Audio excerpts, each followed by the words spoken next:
Kebanyakan orang yang mengenal pasti dengan kuat parti politik tertentu percaya bahawa kebanyakan atau semua yang dilakukan atau diperjuangkan oleh parti mereka adalah betul dan kebanyakan atau semua yang diperjuangkan oleh parti lawan adalah salah. Sikap kita versus mereka yang sama ini juga ditujukan kepada ahli-ahli terkemuka dalam setiap parti politik dan pemimpin parti.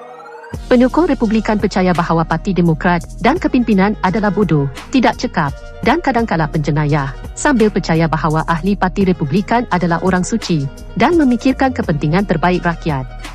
Begitu juga dengan penyokong Demokrat, kerana mereka secara membuta-tuli melihat parti mereka sebagai di atas celaan dan melihat parti lawan sebagai tidak cekap, tidak betul dari segi ideologi dan kadang-kadang jenayah. Paradigma palsu, kiri kanan ini menghalang ramai orang daripada melihat bahawa kepimpinan di atas kedua-dua parti politik dikawal oleh kepentingan peribadi yang sama. Illuminati memiliki kedua-dua kuda dalam perlumbaan, boleh dikatakan, seperti yang digambarkan dengan jelas dalam pilihan raya Presiden 2004 apabila kedua-dua John Kerry dan George W. Bush saling berhadapan untuk jawatan Presiden, dan kedua-duanya adalah ahli ultra-elit cawangan Illuminati, masyarakat Skull dan Bone. Lelaki yang dikreditkan sebagai pengasas Illuminati pada tahun 1776, Adam Weishaupt, menulis ini. Dengan rancangan ini kita akan mengarahkan semua manusia.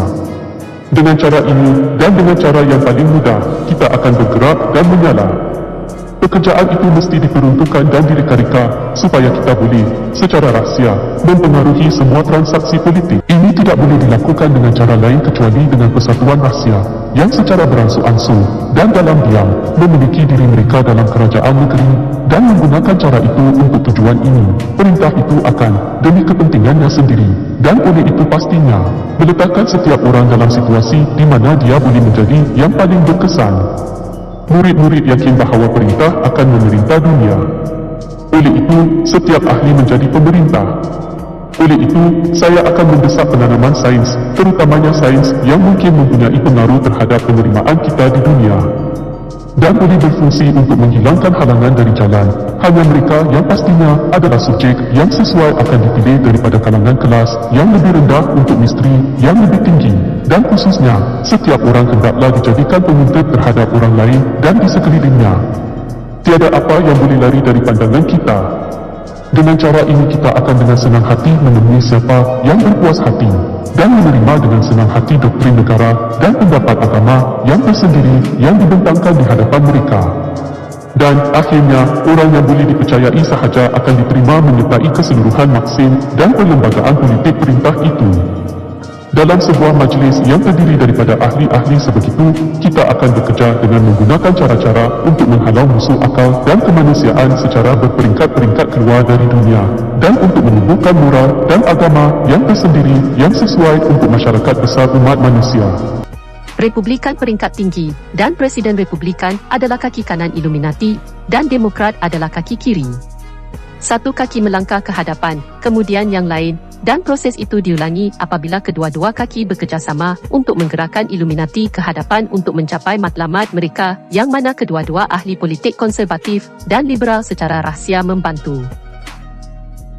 Inilah sebabnya kita dapati ahli politik dan presiden yang tindakannya bercanggah sama sekali dengan parti mereka atau janji yang mereka buat semasa kempen. George W. Bush, yang dikatakan konservatif, meningkatkan perbelanjaan kerajaan lebih daripada gabungan semua pentadbiran sebelumnya, dan sambil terus bercakap tentang memastikan Amerika selamat daripada pengganas, dia enggan meningkatkan keselamatan sempadan dan mengecam Minutemen, yang secara sukarela meronda sempadan Meksiko AS, sebagai orang berjaga-jaga. Pemilik NFL, Liga Bola Sepak Kebangsaan, tidak peduli pasukan mana yang memenangi Super Bowl setiap tahun, kerana tidak kira pasukan. Man it is, the NFL makes money. The Illuminati is the same way when it comes to politics.